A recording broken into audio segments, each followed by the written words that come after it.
हे बघा आहे माझ्या ताईची सासूबाई.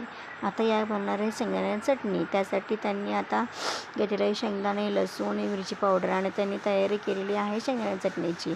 आता ते बघा शेंगदाणे कसे कुटत आहे खलबत्त्यामध्ये.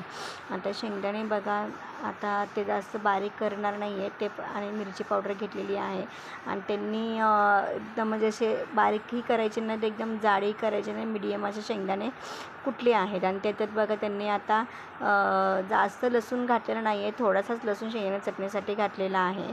कारण की शेंगदाणे लसूण घातल्याने शेंगदाणे चटणी खूपच लसणासारखी लागते. आणि त्यानंतर त्यांनी बघा नंतर मिरची पावडर टाकलेली आहे आणि परत त्यांनी लसूण मिरची पावडर हे सगळे एकत्र करून त्यांनी परत